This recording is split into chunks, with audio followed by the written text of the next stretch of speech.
filimka afraad dejinta miisaaniyadda hadda waxaynu soo aragnay qaabka aad ku ogaan kartid deymaha lagugu leeyahay hadda waxaa muhiim ah inaad ogaatid lacagta aad u baahan tahay si aad u noolaan kartid iyo inay kuu soo harayso waxaad ku bixisid deymaha haddii aad rabtid inaad cid kugu leh lacag ka dhaadhicisid inay dib kugu dhigaan bixinta deynta ama kaa joojiyaan dulsaarka waxa aad u baahan tahay miisaaniyad marka beer uu la xidhiidhayo dadka lacagta ku leh waa inuu ogeysiiyo oo u caddeeyo in aanu xilligan lacag bixin karin waayo wuxuu ku jiraa xabsi dhaqaalana ma soo galo kadibna waa inuu isku dayo inuu joojiyo dulsaarka iyo ujrooyinka shirkadaha deymaha ku leh ayay ku xidhan tahay inay ogolaanayaan inay ka joojiyaan laakiin iyagu runtii ma jecla inay waqti ku isticmaalaan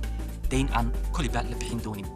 beer waa uu og yahay dhaqaalaha soo gelaya inta uu leegyahay iyo meesha uu degayo marka uu ka soo baxo xabsiga taas darteed waxa uu dejin karaa miisaaniyad muujinaysa lacagta u soo haraysa waa lacagta u soo haraysa marka uu bixiyo kirada guriga iyo lacagta nolosha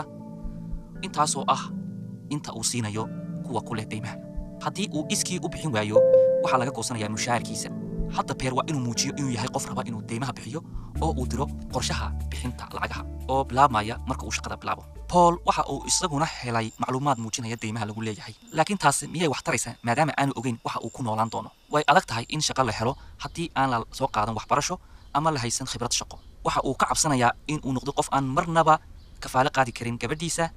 waayo wax kasta oo uu shaqaysto waxa lagu bixinayaa deymaha waxaanu ka cabsanayaa in baanavanku u yimaadaan markaas ma runbaa in shirkadaha deymuhu ay qaadanayaan lacagtaada oo dhan maya deyntu inta ay doonto ha leekaato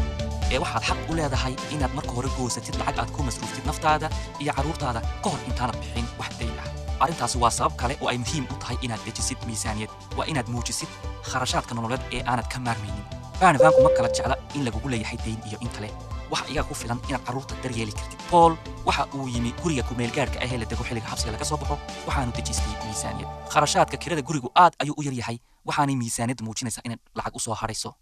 inkasta oo uu qaato lacagta loo yaqaano Arbeitsafklaringspengar oo aanu qaadanin mushahar buuxa waxa uu bilaabayaa inuu bixiyo lacagaha ganaaxyada waayo kuwaas ma fili doono in laga tirtiri doono marka uu xabsiga ka soo baxo Paul waxa uu karaysan doonaa guri u gaar ah marka ay soo dhawaato xilliga xabsiga bixiddu waxa uu dejinayaa miisaaniyad cusub oo uu ku darayo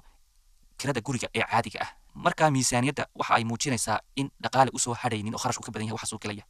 taasoo macnaheedu yahay inaanu bixin doonin deymaha arrintaas waa inuu faahfaahinteeda iyo caddaymaheeda uu diro hadda waxaynu isla eegnay waxa ay deyntu tahay iyo sababta ay muhiim u tahay in wax laga qabto howlaha degdega ah ee kharashaadka lagu dhimi karo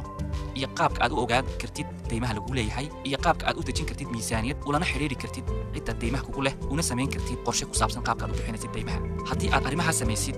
xaaladaadu sidan way ka wanaagsanaan doontaa markaad xabsiga ka baxdid filimka dambe waxaynu ku eegi doonaa siyaabaha kala duwan ee wax loo xallin karo waxaanaynu ogaan doonaa qaabka ay ku dhammaatay arrimihii Peer, Paul iyo Espen